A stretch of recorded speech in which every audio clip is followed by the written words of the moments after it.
ඔව් භාවනා කරත් තෘප්තියක් නැහැ. ඔව් ඉතින් භාවනා කරලා නිවන් දකින්න බෑනේ කොහොමද? ඔව් ඉතින් ගිහිලා තායිලන්ත ගිහින් මහානෙලා හිටියත් තෘප්තියක් නැහැ. නෑ කිසිදෙකින් නෑ. ඊට වඩා මේ නිදහසේ මේ තමා පිළිබඳ ගවේෂණය කිරීමමයි මාර්ගය. අර දේවල් ටික කළා තමා ගැන හොයනවා. ඒක කරන්න බැරිද? ඒක කරන්න පුළුවන්. එච්චරයි. එතකොට අපේ යුතුයකම් අනිත් අය ඉෂ්ට කරගෙන යනවා. යුතුයකම් ඉෂ්ට කරන එච්චරයි. දැන් උතර යුතුයකම් ඉෂ්ට කරන්න කියලා ඒගොල්ලෝ ඉෂ්ට කරන්නේ බැඳීම් වලට ගැලපෙන විදියට. එතනින් තමයි අවුල් කරගන්නේ. එතකොට සාන දැන් ඒවා ඉෂ්ට කරන එකෙන් අපිට යම් කිසි හිතරේ සහනයක් ලැබෙනවනේ. ඒ හිතර සහනය ලැබෙනවා කියලා හිතලා යුතුයකම් ඉෂ්ට කරනවා. ඒක ඉෂ්ට නොකර ඉන්නත් බෑනේ. ඉෂ්ට නොකර ඉන්නත් පුළුවන් ඕන. ඒත් කිසි ප්‍රශ්නයක් නැහැ. ඉෂ්ට කළත් ප්‍රශ්නයක් නැහැ. ඒ දෙකේම අවුලක් නැහැ. දෙකේම අවුලක් නැහැ. ඒ දෙකටම ඕන තැනක හිත තියලා තියන්න පුළුවන්. මෙතන මේ පැත්ත තියන්නත් පුළුවන් මේ පැත්ත තියන්නත් පුළුවන්. ඒකෙන් මොක කළා කියලා කිසි ප්‍රශ්නයක් නැහැ. ඒ හිත හයියමදි එක්කන තමයි හැමතිස්සෙම යුතුයකම් ඉටු කරන්න බලන්නේ. ඒ වුණාට ඒ විශ්වාස ඉෂ්ට කරන්න දෙන්නේ නරක නිසා. ඉතින් ඒ බලාපොරොත්තුෙන් ඉෂ්ට කරන නිසා. ඒක තමයි තියෙන අවුල. ඒක දේවල් බලාපොරොත්තු තියාගෙන යුතුයකම් ඉෂ්ට කරනවා. දැන් අපි කාට හරි කන්න දෙනවා. අපි කරන්නේ මූණ බලන්නේ නැතුව කන්න දීලා එනවා. ඒක හොඳ නැද්ද? හොඳයි. ඒ වෙච්චරයි ප්‍රශ්නේ. ඔය දානයක් දෙන්නකොට ඒක වෙච්චරයි මූණ බලන්නේ නැතුව කෑම දීලා එනවා. දැන් මූණ බැලුවෙන් පස්සේ ඒක මතක හිටිනවා. එහෙමයි. දැන් දානයක් දුන්නාම ඒ ගැන හිතන්නේ නැහැ බඩ පිරලේ වුණාට අපිට අන්තිමට. ඔය එච්චරයි. ඒ ඔය හිතන විදිය අවුලක් තියෙන්නේ. ඒක මොකද කරන්නේ? අහන්න ගොඩක් දේශනා අහන්න. ඒවයි. අහලා හිතන විදිය හොඳට කල්පනා කරලා වෙනස් කරනවා. මේ මගේ අවුලක්. මෙතන මම වෙනස් කර ගන්නවා. අන්නේම හිතලා ඇඩ්ජස්ට් කර ගන්න. තේරුණානේ? එහෙමයි සර්. එච්චරයි. දුක ඇති වෙන්නේ බලාපොරොත්තු තියන් ඉන්නෝ. බැඳිලා ඉන්නෝ. සාපේක්ෂක තියනෝ. ඒවට අහු වෙලා ව්‍යාජ ජීවිතයක් ගත කරනවා. එහෙමයි. ඒක ඇත්තටම දකින්න ඕන. දැකලා එකෙන් අයින් වෙන්න ඕන. ඒ කියන්නේ බැනුමයි අහන්නේ හොඳ. බැනුම් හරි අහන්න ඕන. දෙකම හොඳ අහන්න ඕන කියලා විතරක් නෑ වැරදි. දෙකම අහන්න ඕන. හොඳ කරන්න බැනුම් අහන එකමයි හොඳ. හොඳ කළා බැනුම් අහන එක තරම් හොඳ දෙයක් මට තවත් පේන්නේ නෑ. ඉතින් හොඳ කරන අය එතකොට නිවනට යන්නේ ඒගොල්ලෝ. හොඳ කරන අය තමයි බනින්නේ. ඔව් ඉතින් කිසි ප්‍රශ්නයක් නෑ. එහෙම තමයි මේක හදලා තියෙන්නේ. ඒක නරක දැන් ඕන්තර අපිට නරක කරනවා කවුරුත් බනින්නේ නෑ. ඔව් ඉතින් අපි බනින්න ඕනේ කියලා හිතන්නෙත් නෑ. එහෙම එකක් නෑ. උඹට ඕන නම් බොහොඳ කියන් උඹට ඕන නම් උඹ බැනහ. ඒ දෙකේ අපිට ප්‍රශ්නයක් කරගන්න නැතුව ජීවත් වෙන්න. එහෙමයි සර්. ඒ හිත හයිය නිසා. පැහැදිලිද? එහෙමයි සර්. දිගටම අහන්න තව අහන්න ප්‍රශ්න කරන්න. එතකොට තව පැහැදිලි වෙනවා. ක්ලියර් වෙනවා ඇතුළ. සිත පැහැදිලි කරගත්තම ජීවත් වෙන්න හරි ලේසි. සිත අපැහැදිලි වුණාම ජීවත් වෙන්න අමාරුයි. එහෙමයි. දේශනාව අහනකොට ගෙම්බගෙන් භාගයක් විතර මලා වගේ ගිලම්පසයක් එහෙම වැළඳුවට පස්සේ ගෙම්බගෙන ආය අමතක වුණා. මේක තමයි ප්‍රශ්නේ. සිත ආයෙ වෙරපන්. ඉතින් එහෙම වුණාම කරන්න ඕනේ ඒ තමුන්ගේ සිතෙහි පවතින ව්‍යාජ බව. බොරුවක් තියෙන සිත. ඒක තේරුම් ගන්න. මේ සිත මාව රවට්ටනවා. සිත මාව අන්දනවා. සිත මාව එක තැන්වල යාට ඕන විදියට කරක් ගස්සනවා. අන්න ඒක තේරුම් ගන්න. එතකොට ඒ අයිතිකාරය හිතට අහු වෙන එක අඩු වෙනවා. කොබලන් ඒව තේරෙනවා. ඒක තමයි ගෙම මැරීම කියන්නේ. එයා අයිතිකාරය හිතට අහු වෙන එක අඩු වෙනවා. එතකොට දන්නවා හිතෙන් මොකක් හරි මෙහෙම සිතුවිල්ලක් කෙනෙකුට මෙයා මෙවන්නේ මේකට තමයි. ඒ තමයි ගෙම මැරීම. ඒගොල්ලෝ තමයි රහතුන්. එක කල්ලි වරුණාම රහත්. තව ඉස්සෙල්ලා කතා කරපු උපාසිකාව හැපින්නක් වෙලත් හිටියලු මං කල්පනා කරේ මං එහෙම හිටියා නම් ෂුවර් එකටම ගෙම්බ කනවා. ඔව්. කන්න පුළුවන්. ඒ නාඩ ගෙම්බ ජීර්ණ වෙන්නේ නැහැ බඩ ඇතුලේ ඉන්නවා. ඉතින් බඩ ඇතුලේ ඉන්නවා. එයා එහෙම ලේසියෙන් අයින් කරන්න බෑ. මොකද එයා මේ සසරේ අපිත් එක්කම ආවා. අපිත් එක්කම ඉපදුනා. අපිත් එක්කම ගමන් කරනවා. අපට බලපෑම් කරනවා අපි යාට බලපෑම් කරනවා. ඒ නිසා අපි දෙගොල්ලෝ අතර රිලේෂන්ෂිප් එක සම්බන්ධතාවය. මම කියන්නේ ඒකට මියුචුවල් රිලේෂන්ෂිප් අන්‍යෝන්‍ය සම්බන්ධතාවය. පවත්වගෙන අපි සසරේ ඉන්නවා. කාත් එක්කද? අපේ සිතත් එක්ක. මියුචුවල් රිලේෂන්ෂිප් එක. අන්‍යෝන්‍ය සම්බන්ධතාවයක් අපි සිතත් එක්ක පවත්වනවා. අපි වැළපෙනකොට සිත අපිව නලවනවා. කොබලන්න මේව තේරෙන්නේ නැහැ. අපි අඬනකොට සිත අපිව නලවනවා. අපි සතුටු වෙනකොට සිත අපිට වැළපෙන්න කියනවා. මෙතන මට පේන්නේ මේ සසර කියන්නේ ඒක. මියුචුවල් රිලේෂන්ෂිප්. අන්‍යෝන්‍ය සම්බන්ධතාවයක් පවතින. කඩන්න බැරි එක.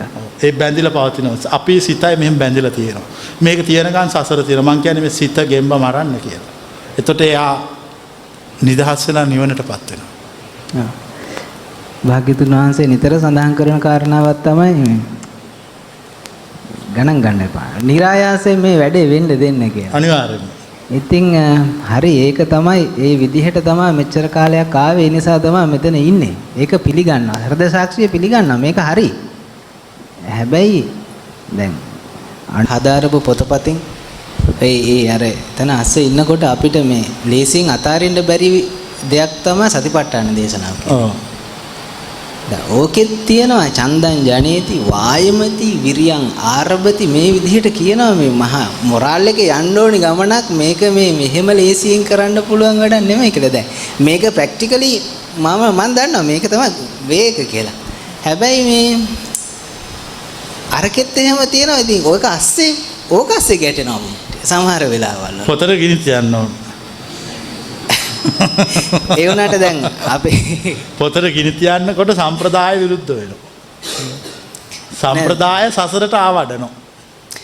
සම්ප්‍රදාය සසරට ආවඩනවා. ඔබ වහන්සේත් කියනවා චිත්තානුපස්සනාව වඩන්න කියලා. චිත්තානුපස්සනාව පිළිබඳව කරන විග්‍රහයේදීත් තියෙනවා චන්දං ජනේති වායමති.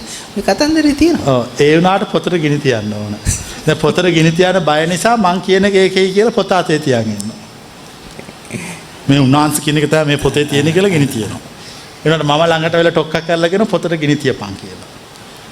පොතට ගිනි තිබ්බහම ප්‍රැක්ටිකල් නොලෙජ් එක ඉතුරු වෙනවා. පොත පත්තු වෙනවා. ඒක තේරෙනවද? එච්චරයි කරන්න ඕන. මිනිස්සු පොතට ගිනි තියන්න බයයි.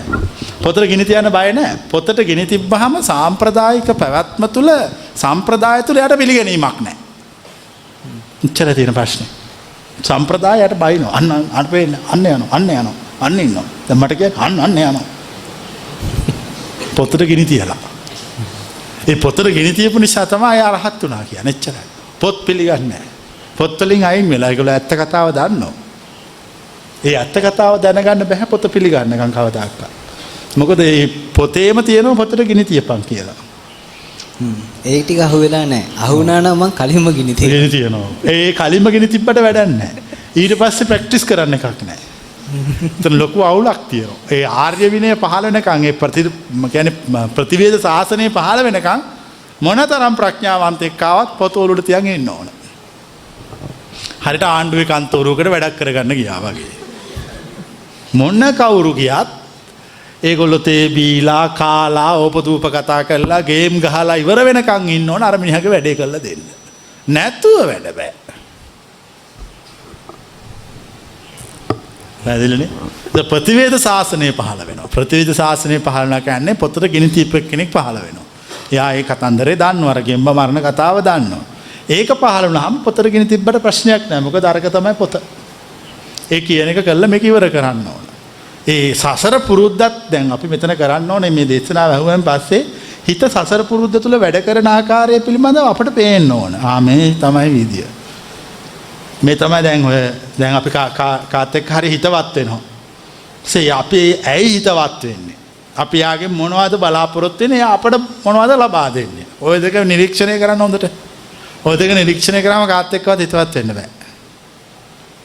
මේ බොරුව දන්නවා. මම මෙයාට මේ දේවල් දෙන නිසා මෙයා මාත් එක්ක කතා කරනවා. මම මෙයා එක්ක කතා කරනවා මෙයා මට මේ දේවල් ටික දෙන නිසා. එතකොට මෙතන පවතින්නේ mutual relationship එකක්. හිතවත්කම. එතකොට දැන් එක එක්කෙනාට ඉන්න යාළුවෝ කාලෙන් කාලේ වෙනස් වෙනවා. ඇයි? අවශ්‍යතාව කාලෙන් කාලේ වෙනස් වෙන නිසා. එතකොට යාළුවෝ කියලා කවුරුවත් නැහැ. අවශ්‍යතාව කියලා ඒවා විතරයි තියෙන්නේ. කොහොමද මේව තේරෙන්නේ? මේක සම්පූර්ණ බොරුවක්. මුලාවක් තියෙන. ඒ මුලාව ප්‍රත්‍යක්ෂ කරපු කෙනා අරගොල්ලොත් එක්ක හිතවත් වෙලා ඉන්න ඔක්කොම දන්නවා ඔය බොරුවක් කියලා දන්නවා. එයා ඒකට අහු වෙන්නේ නැහැ. අවශ්‍යතාවයේත් දැන් ඔන්න මෙතන ඉන්න කවුරු හරි බේබදුකම් වලට පුරුදු වෙනවා. ඒ වගේ යාළුවෝ ගොඩාක් එයාට එකතු වෙනවා. ඊට පස්සේ එයා දවසක් බොන ගමන් කියනවා මං හෙට ඉඳලා බොන්නේ නැහැ කියලා. එදා ඉඳලා උන් තරහයි. ඒතර අපිට තේරෙනවා මේක බොරුවක් තියෙන. මේ ඔක්කොම සාපේක්ෂකයි. හැමෝම නික්කාරණා දුර්ලභ අජ්ජමිත්තා. හේතුවක් නැතුව ආශ්‍රය කරන අය නැහැ. තා අඩුයි. හැමෝම ආශ්‍රය කරන්නේ හේතුවක් ඇතුව. අම්මා පුතා ආශ්‍රය කරන්නේ හේතුවක් ඇතුව. පුතා අම්මා ආශ්‍රය කරන්නේත් හේතුවක් ඇතුව. කොබලන් මේව තේරෙන අය. මට එහෙම නැතුව කවුරුවත් පේන්නේ නැහැ. මේ ඔක්කොම මට පේන්නේ සම්බන්ධතා ගොඩක්. සම්බන්ධතා ගොඩක්. එතකොට අපි මේකට අහු නොවෙන්න පුළුවන් නම් අහු නොවෙන ප්‍රඥාව වැඩිලා නම් අපි ඒ කියන තැනට සුදුසුයි. අවශ්‍යතාවයේ මුලාවක් වගේ තේරෙන්නේ ඒකේ ආදීනවට ලක් වුණාට පස්සේ ඔව් ඒ පස්සේ තේරෙන්නේ තාම මේ ටියුබ් ලයිට් වගේ වැඩ කරන නිසා. අවශ්‍යතාවය පැන නගුණු වහා කොහොමද මේක මහා බොරුවක් මේක මේ අවශ්‍යතාවය පැන නගුණු වහා මේක බොරුවක් කියලා තේරුම් ගන්න විදිය දහන්නේ. ඒ විදිය අහන්න. ඒක කරන්න ඕන අවශ්‍යතාවය පැන නැගිලා කලක් ගියාම මුලාවක් බවට පත් වෙන ඕනේ. එතකොට මේ මුලාව විතරනේ තියෙන්නේ. එතකොට අවශ්‍යතාවය අයින් කළා මුලාව මෙතෙන්ට දාගන්න ඕන. ඒ කියන්නේ අවිද්‍යාව නැති වෙන්න ඕන. අවිද්‍යාව නැති වුණාම අවශ්‍යතාව නැහැ මුලාව ප්‍රත්‍යක්ෂයි. මුලාව ප්‍රත්‍යක්ෂ කරගත්ත කෙනාට දැන් මොන දේ ඇහුවත් මොන දේ කළත් තේරෙන්නේ මේවා ඔක්කොම මියුචුවල් රිලේෂන්ෂිප් එකක් විතරයි. ඒක ප්‍රත්‍යක්ෂ නොකළ කෙනාට ওই වගේ වෙනවා. කලක් ගිහිල්ලා තේරෙනවා මේක තේරුමක් නැහැනේ. මට එදා තේරුණා නම් ඉවරනේ. පැහැදිලිනේ. දැන් උතන කරන්න ඕන ඔය දැන් තේරිච්ච එක තියෙනවනේ. කලක් ගිහිල්ලා තේරෙන එක තියෙනවනේ. ඒක හොඳයි මුකුත් නැතුවට වඩා. මං කියන්නේ දෙය පැහැදිලිද? අර කලින් මෝඩයෙක් වගේ හිටිය එකට වඩා ඕක හොඳයි. ඕකෙන් තෘප්තිමත් වෙයි.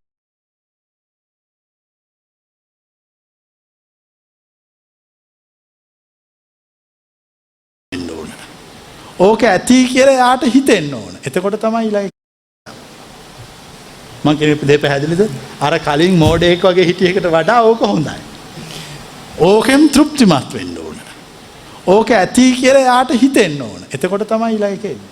ඕක මදි අරක හොයන්න ඕනේ කිව්වොත් ඒක තව තමන්ගෙන් දුරස් වෙනවා. හැමදාම හොයනකොට දුරස් වෙනවා. නොසොයනකොට ලං වෙනවා. ගෙම්බා මරන්න සෑහෙන්න chance හම්බෙලා තියෙනවා. ඒ වුණාට chance එක හම්බුණාට මරන්නේ නැහැ. එතෙන් සංවේදී වෙනවා. බය වෙනවා. පයින්නවා. ඒ පාරමිතා මදි නිසා. ඒක මම කියන්නේ ගෙම්බා මරන්න chance එක හම්බෙච්ච ගමන් වියෝගයක් වෙන්න ඕන කියනවා. මොකක් හරි නැති වෙන්න ඕන. ඒක මහා විකාරයෙන් වගේ මැරුවට කමක් නැද්ද? මොකද කිසි ප්‍රශ්නයක් නැහැ. අවබෝධයකින් මරන්න අවශ්‍ය නැහැ. අවබෝධයෙන් මරන්නේ නැහැ කවුරුවක් ගෙම්බේ. මොකද පස්පව් මොකද්ද පංච දුස්චරිතෙන් පළවෙනි එක සිද්ධ වෙන්නේ. ඒක තමයි කියන්නේ. විකාරයෙන් වගේ මරලා දාන්නේ. රහත් වෙන්නේ විකාරයෙන් වගේ. පියවිසිය තියෙන එකෙක්වත් රහත් වෙන්නේ නැහැ. ඒක තේරෙන්නේ නැද්ද? නැහැ. පියවිසිය තියෙන කවුරුවත් රහත් වෙන්නේ නැහැ. විකාරයෙන් වගේ රහත් වෙලා පියවිසියට එන්නේ. ඒක පිළිගන්නවද? විකාරයෙන් වගේ රහත් වෙලා පියවිසියටපත් වෙනවා. චීන පොත් කියවන්නේ වැව තියෙනවා. මහායාන පොත්. ඔව්. ඒ හිටපු ඔක්කොම ගුරුවරුට මිනිස්සු බැලලා තියෙනවා පිස්සෝ කියලා. ඒගොල්ලෝ එන්ලයිට් සත්‍ය අවබෝධ කරපු මුල් කාලේ පිස්සෝ වගේ ඉඳලා තියෙනවා. මොකද මේ මුල් කාලේ ඒගොල්ලෝ මේ සිස්ටම් එකට කිසිම විදියකින් මේව කරන්න බෑ. පස්සේ තමයි මේක තේරුම් අරගෙන මේකත් එක්ක හැන්ඩල් වෙන විදිය ඒගොල්ලෝ අවබෝධ කරගන්නේ. පැහැදිලිනේ? ගෞතම බුදුහාමුදුරුවන්ගේ ධම්සප්පවතුන් සූත්‍රයේ එක උපමාවක්වත් නැහැ. ගෙඩි පිටින් ගහලා දාලා තියෙන්නේ. තේරෙන්නේ නැද්ද කියන එක?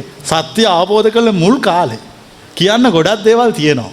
කියාගෙන යන උපමාවක් කියන්නවත් වෙලාවක් නැහැ. පස්සේ කල් යනකොට තමයි ගාක් උපමාත් එක්ක ධම කියන්න පටන් ගත්තේ. ධම්සප්පවතුන් සූත්‍රයේ විශේෂ දේශනාවක් ත්‍රිපිටක සූත්‍රවල කිසිම උපමාවක් නැහැ. තෙලින්ම කියාගෙන ගිහිල්ලා. ඒ කියන්නේ යාගේ හිතේ තියෙන ටික අවබෝධ වෙච්ච තේරිච්ච ටික උපමා කියක ඉන්න වෙලාවක් නැහැ. පස්සේ කාලෙත් එක්ක තමයි ඒක මේ පෘථුවියට බැලන්ස් කරගෙන තියෙන්නේ. සත්‍ය පෘථුවියට බැලන්ස් වෙන්න කාලයක් යනවා. සත්‍ය පෘථුවියට අයිති නෑ. සත්‍ය විශ්වයට අයිති. විශ්වයට අයිති සත්‍ය පෘථුවියට ගත්තාම ඒකට ටික දවසක් යනවා ඒක හුරු කරගන්න. ඒක කලබල වෙන්න එපා. වේගවත් වෙන්නත් එපා. යන්න හදන්නත් එපා. මං කියන එක තේරෙනවද?